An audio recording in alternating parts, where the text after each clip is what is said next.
عبده ورسوله صلى الله عليه وسلم وعلى آله وأصحابه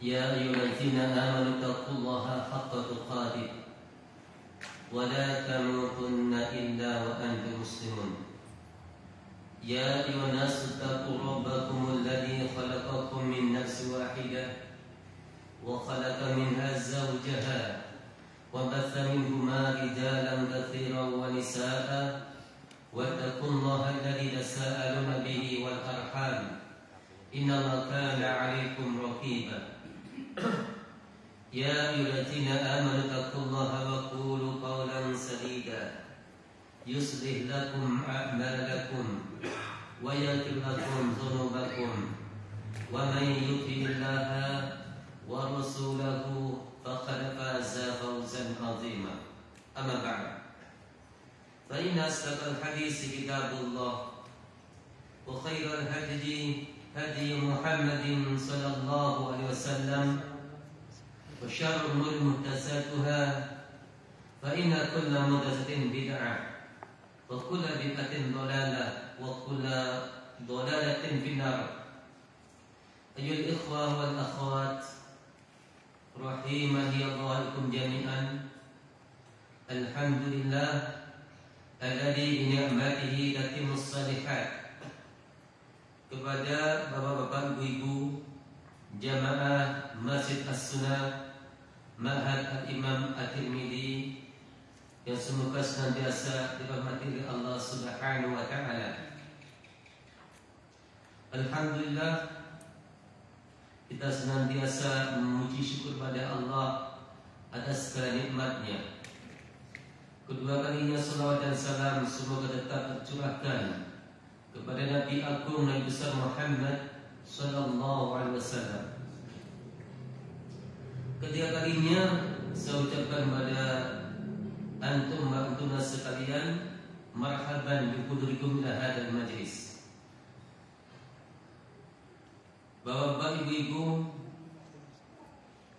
yang biasanya kajian kita pada Senin malam Selasa ini diisi oleh Syekh Al-Ustaz Muhammad bin Mustafa Al-Jari, yang mana beliau saat ini sedang safar sehingga tidak bisa mengisi kajian sebagaimana mestinya.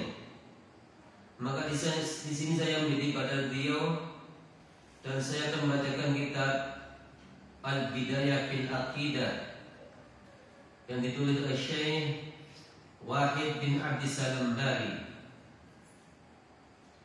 dan saya akan membacakan syarahnya, itu Al-Hidayah Rasyidah yang ditulis oleh mudaris saya atau syekh saya Khalid bin Mahmud Al-Juhani. Ayuhal ikhwah wal akhwat, pada kesempatan yang lalu kita sudah membahas ini tentang al-bidayah fil aqidah, permulaan dalam akidah. Kemarin kita sudah bahas al-aqidah itu asalnya kalau di bahasa aqadah yaqidu, mana aqadah yaqidu ada mengikat atau membuat suatu simpul. Wa dulu ala syadda wa syiddati usukin, yang mana menunjukkan pengikatan dan kuatnya suatu ikatan perjanjian. Ini adalah akidah dalam segi bahasa. Kita sudah membahas akidah dalam segi asyari, yaitu ya hukmu dinil jazimi, ketetapan hati yang pasti. Ini akidah dalam segi asyari. Kemudian kita sudah membahas kemarin tentang kedua, itu maudhu'ul aqidah, topik pembahasan ilmu akidah, yaitu tentang keimanan kepada rukun iman yang 6. Kemudian sarah atau buahnya dari mempelajari akidah adalah satu, bisa membenarkan keimanan kita kepada rukun iman yang 6. Kedua, bisa menegakkan anggota badan dan hati. Maksudnya, bila seorang hamba beriman dengan nama-nama Allah, dan sifat-sifatnya, maka ini akan membuahkan hasil apa? Dia akan ditakut dari siksanya Allah, dan dia akan berharap apa yang di sisi Allah. Dan jika seorang hamba meyakini dan beriman bahwasanya Allah punya nama Ar-Razzaq, pemberi rezeki, maha beri rezeki, maka dia akan tawakal kepadanya, hanya kepadanya dia tawakal dalam menghasilkan rezeki, bukan pada selainnya. Jika seorang hamba beriman bahwasanya Allah maha mendengar dan melihat, maka dia tidak akan mengucapkan suatu ucapan dan tidak akan melakukan suatu perbuatan yang menjadikan murkanya Allah. Buah akidah yang ketiga adalah at-ta'aruf ala sifatillah wa asma'ihi wa ma'adiha, akan mengenal sifat-sifat Allah, nama-namanya dan makna-maknanya. Keempat adalah menjauhi kebid'ahan. Bila seorang hamba mengetahui sunnah, maka dia akan menjauhi kebid'ahan. Kelima, dengan basis akidah dia akan mengikuti para ulama salaf dalam beriman, yaitu para sahabat, tabi'un dan atba'ut tabi'in. Keenam, dengan basis akidah akan mendapatkan kebahagiaan baik di dunia ini maupun di akhirat. Hal ini sesuai dengan apa yang difirmankan Allah dalam surah An-Nahl ayat 97. Qala ta'ala man 'amila salihan min dzakarin aw untha wa huwa mu'minun falanuhyiyannahu hayatan thayyibah wa lanajziyannahum ajrahum bi ahsani ma kanu ya'malun. Jadi dalam surah An-Nahl ayat 97 Allah berfirman, man amila, man barang siapa, amila yang beramal, yang melakukan amal salihan yang baik, min dzakarin baik laki-laki au unsa ataupun perempuan, wa huwa mu'minun sedangkan dia beriman. Jadi barang siapa beramal saleh, amal baik, baik laki-laki maupun perempuan, sedangkan dia dalam keadaan beriman, apa? Falanuhyiyannahu hayatan thayyibah, maka sungguh kami akan memberikan dia kehidupan dengan kehidupan yang baik. Menjanji Allah, siapa beriman, beramal soleh, baik laki-laki perempuan, sedang dia dalam keadaan beriman, maka Allah sungguh Allah akan menghasilkan kehidupan baginya dengan kehidupan yang sangat baik. Walanajziyannahum, dan sungguh kami akan memberikan balasan ajrahum pada mereka bi ahsani ma kanu ya'malun, dengan lebih baik daripada apa yang mereka lakukan. Jadi sini hal ini dikaitkan dengan keimanan. Barang siapa beramal kebaikan apapun jenisnya tanpa keimanan, maka tidak ada nilainya di sisi Allah Subhanahu wa taala. Jadi barang siapa beramal baik, amal soleh, baik laki-laki perempuan, tapi dia dalam keadaan beriman, maka sungguh Allah akan menghasilkan kehidupan yang baik baginya dan membalas dengan pahala yang baik daripada apa yang dia kerjakan. Juga dalam surah Al-Isra ayat 19, Qala ta'ala wa man arada al-akhirata wa sa'a laha sa'yaha wa huwa mu'minun fa ulaika kana sa'yuhum mashkura. Wa man, dan barang siapa, arada yang dia menghendaki al-akhirah, kehidupan akhirat, wa sa'a, dan dia berusaha laha, untuk mendapatkan akhirat, sa'yaha, dengan sungguh-sungguh usahanya, wa huwa, sedang dia mukminun, dalam keadaan beriman, fa ulaika, maka mereka itu kana adalah sa'yuhum, usaha mereka, mashkurun, dibalas dengan baik. Maka dalam surah Al-Isra 19 ini Allah menjelaskan bahwasanya barang siapa yang menginginkan kehidupan akhirat dan dia berusaha dengan semaksimal mungkin untuk mendapatkan akhirat dan dia beriman, maka mereka itu usahanya akan dibalas oleh Allah dengan balasan lebih baik. Jadi semua amal itu butuh keimanan. Jadi amal akan diterima oleh Allah bila digandeng dengan keimanan kepada Allah.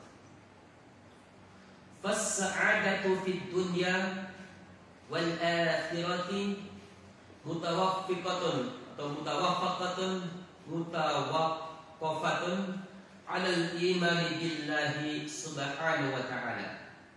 Maka ketahuilah kebahagiaan di dunia ini dan kebahagiaan di akhirat itu terhenti atas keimanan pada Allah. Jadi kebahagiaan di dunia maupun akhirat itu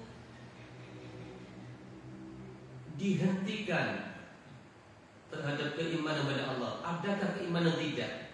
Barang siapa tidak beriman pada Allah, maka tidak akan ada kebahagiaan di dunia dan di akhirat. Jadi kebahagiaan itu landasannya adalah keimanan kepada Allah.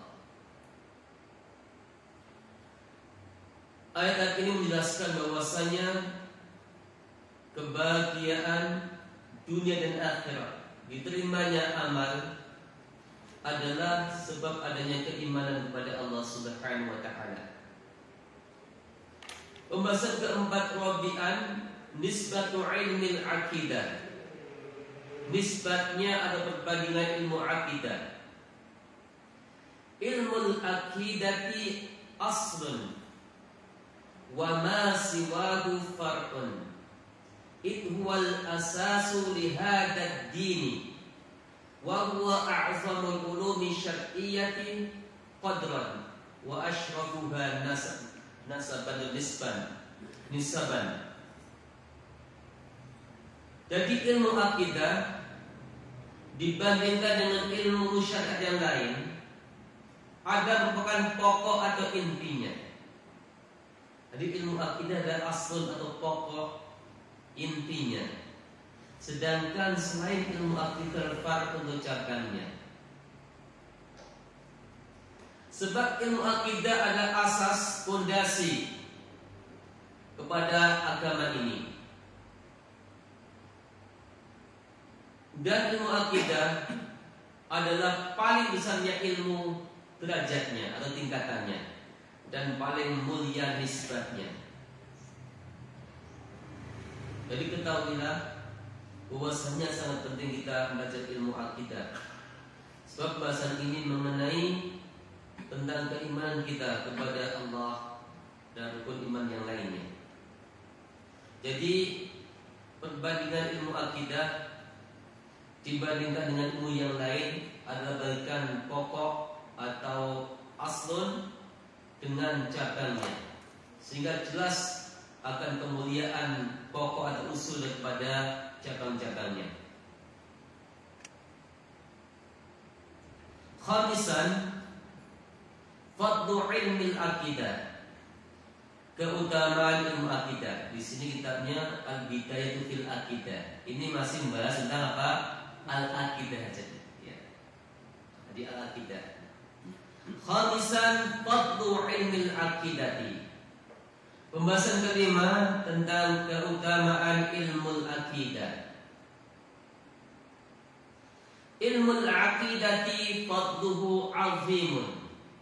Maka ilmu akidah keutamaannya, fadlnya sangat besar.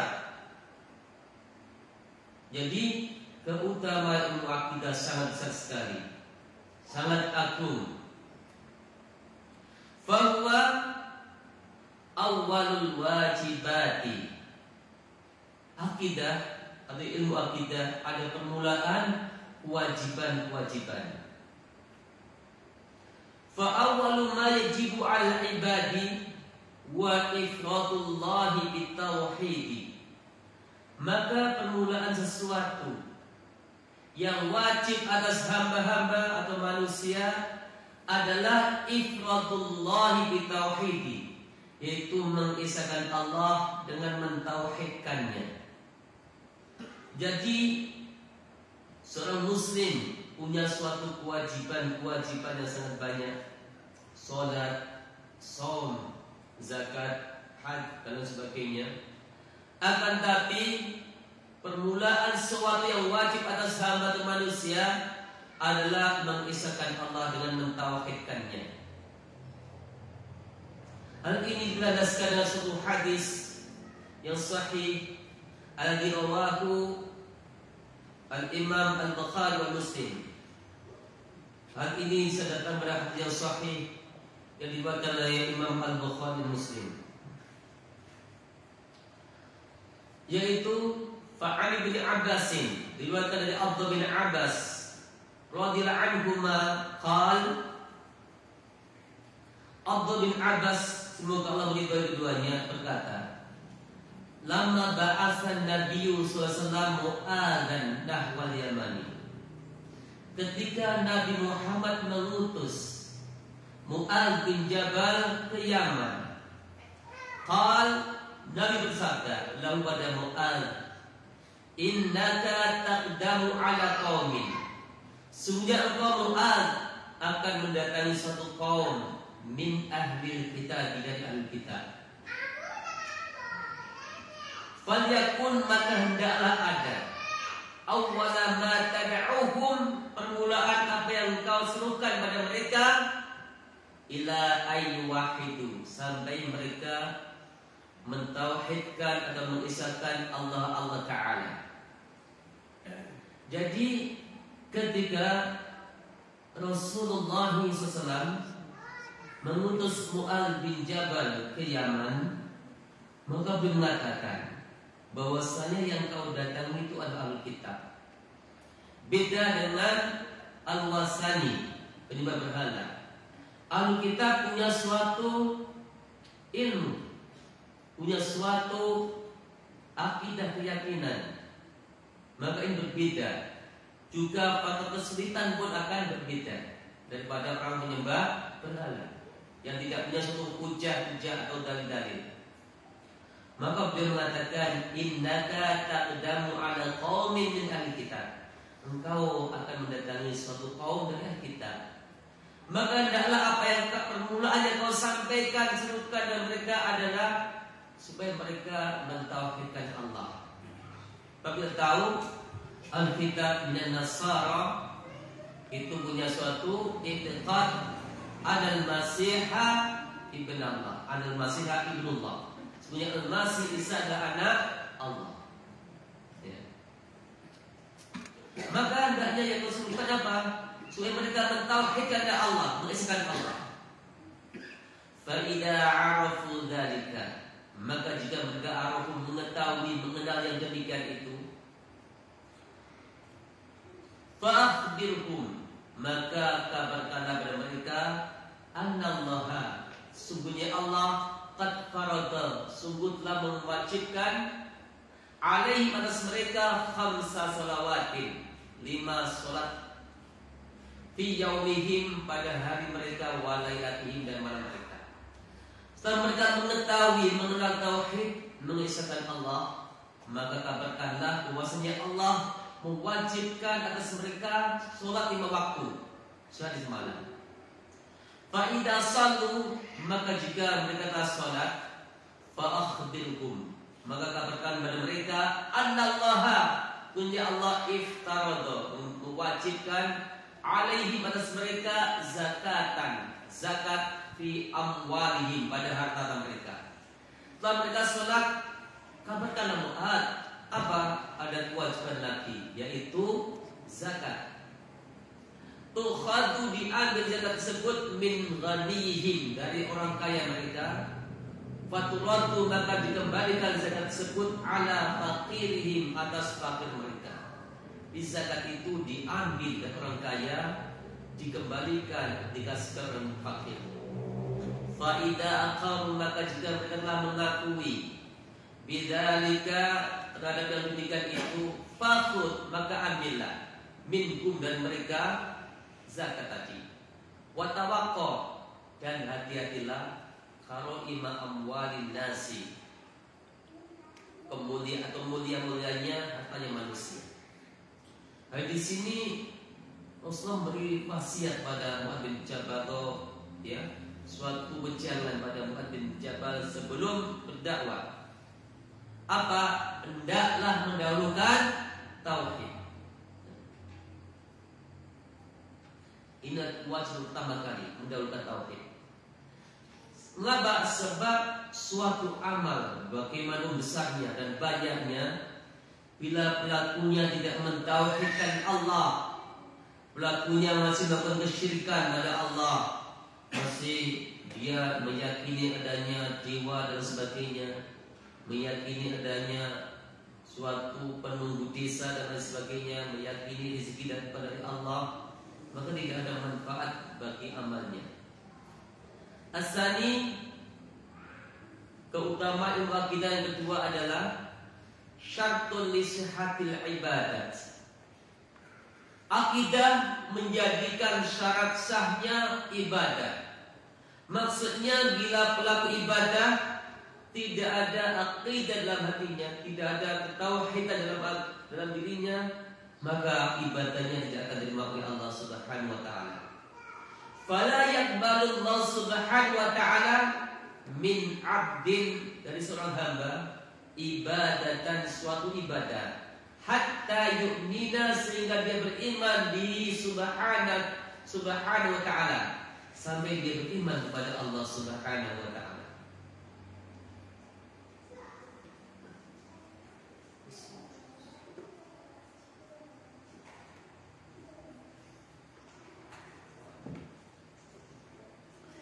Jadi keutamaan ilmu tauhid kita yang kedua merupakan syarat sahnya ibadah.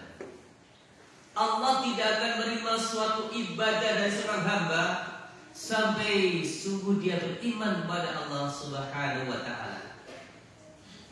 Hal ini sesuai dengan difirmankan Allah dalam surah Az-Zumar ayat 65. Qala ta'ala wa laqad uhiya ilaika wa ilal ladina min qablika la in asyrakta la yahbatanna 'amaluka wa la takunanna minal khasirin.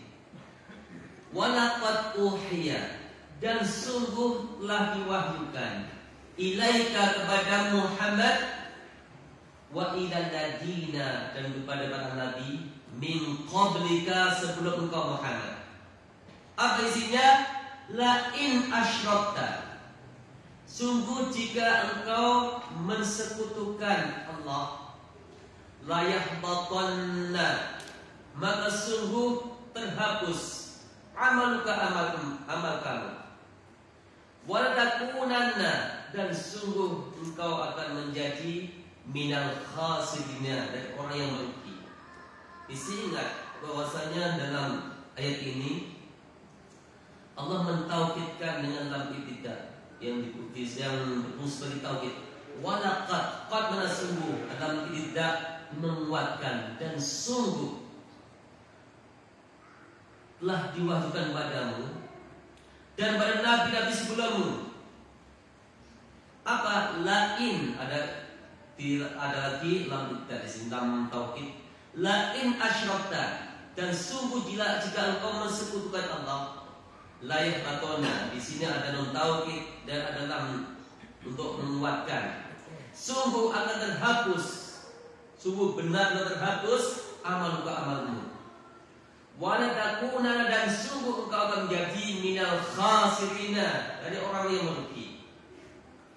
Maksudnya di sini Allah berfirman pada Rasulnya itu Muhammad SAW bahwasanya Allah telah memberi wahyu kepadanya dan pada semua nabi sebelum engkau Muhammad, dan jika sungguh engkau mensekutukan Allah, akan terhapus semua amalmu. Bila terhapus amalmu, sungguh engkau akan termasuk di orang yang merugi. Ini menjelaskan kesyirikan bisa menjadi penghapus suatu amal.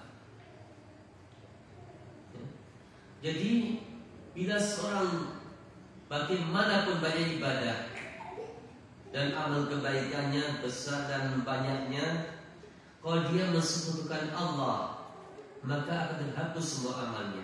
Dia beramal tanpa suatu nilai, tanpa ada suatu pahala. Ini disebutkan oleh Allah di surah Az-Zumar ayat 65. As-salisu as-sababu fi qabuli ta'ati. Ilmu akidah bisa menjadi sebab diterimanya ketaatan kepada Allah. Fala yaqbalullahu azza wa jalla ibadatan illa minal muwahhidi. Maka Allah tidak menerima suatu ibadah dari seorang hamba kecuali bila dia termasuk al-muwahhid, seorang yang mengisahkan Allah, tidak menduakannya. Maka mukhalafahnya bila seorang beramal dengan suatu kesyirikan, maka tidak akan diterima oleh Allah. Ibadah yang diterima oleh Allah hanya dari muwahhid, orang yang mentauhidkan Allah Subhanahu wa taala. Faman ijtahada, barang siapa yang sungguh-sungguh fil ibadah, di dalam beribadah, ijtihada dengan kesungguhan, kabira yang besar, walam yuwahid, dan dia tidak mengisahkan Allah, fala yanfa'uhu, maka tidak bermanfaat baginya ijtihaduhu, kesungguhannya.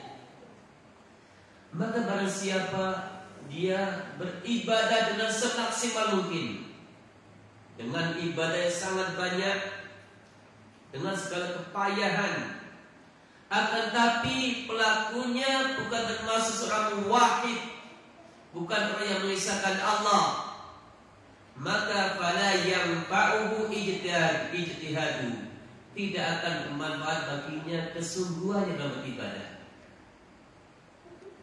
sehingga diterimanya suatu ketaatan itu kembalinya kepada ketaatan kita kepada Allah Subhanahu wa taala.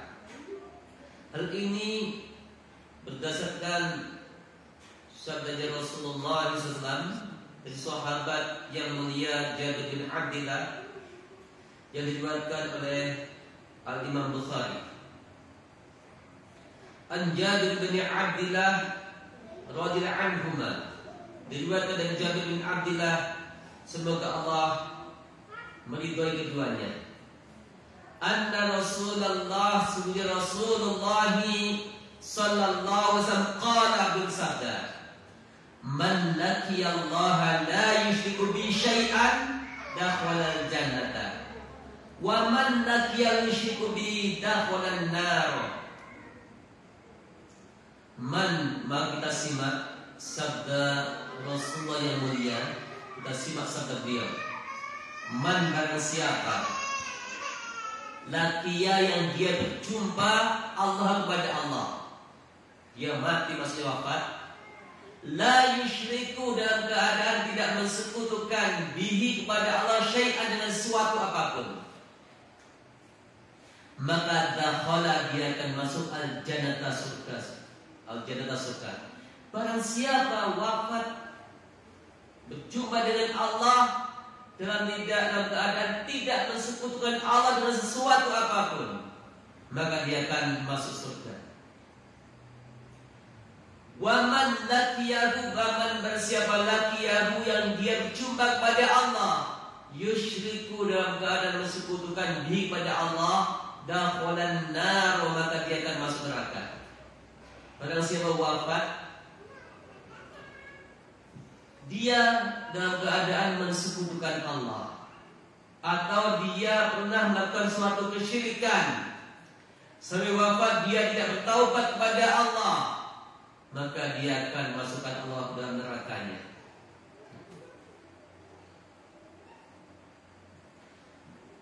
Juga dalam firman Allah, wa may yusyrik billah faqad harrama Allah 'alaihi al-jannata wa ma'wahu an-nar wa ma lil-zalimin min ansar. Wa man, barang siapa yusyrik yang dia mensekutukan Allah. Wa may yusyrik billah pada Allah, man siapa dia mensekutukan billah kepada Allah.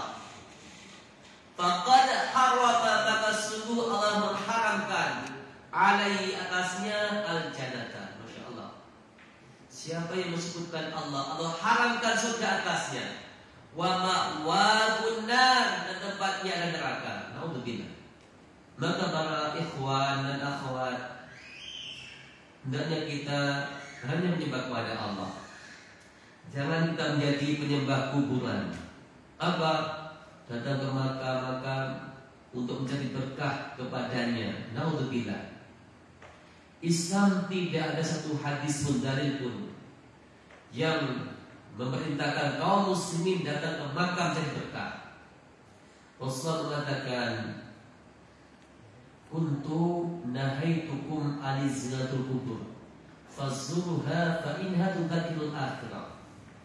Saya dulu, kata Rasulullah, ketika Islam masih lemah, aku larang kalian ziarah kubur. Dulu pada awal Islam, kaum muslimin tidak boleh mendatangi makam, sebab masih dikhawatirkan akan menjadi kesyirikan padanya. Kemudian setelah Islam kuat, keimanan teguh, akidah sudah kokoh, Rasulullah fazuruha, ziarah kamu ke makam. Fa innaha tudzakirul akhirah, sebab ziarah itu bisa mengingatkan pada akhirat. Sunnahnya Rasulullah, kalau kita datang ke makam adalah mengingatkan kita pada akhirat, bukan mencari berkah pada orang yang mati. Ya, mencari berkah ini suatu kesalahan yang sangat fatal, bisa menyebabkan kesyirikan pada Allah dan bisa terhalang daripada surganya Allah. Juga sabda Rasulullah yang diriwayatkan oleh sahabat yang mulia Ibnu Mas'ud atau Abdullah bin Mas'ud radhiyallahu anhu, anna Rasulullah sallallahu alaihi wasallam qala, man mata wa huwa yad'u min dunillahi niddan dakhala an-nar. Man, barang siapa mata, dia wafat atau mati, wa huwa, sedang dia yad'u, dalam keadaan menyeru, meminta, menyembah, min dunillahi, kepada selain Allah, niddan, sekutu, dakhala, maka dia masuk an-nar, neraka. Ini hadisnya riwayat Imam Bukhari, yang tadi Imam Muslim. Yang tadi Imam Muslim. Itu man laqiyallaha la yusyriku bi syai'an dakhala jannata wa man laqiyahu yusyriku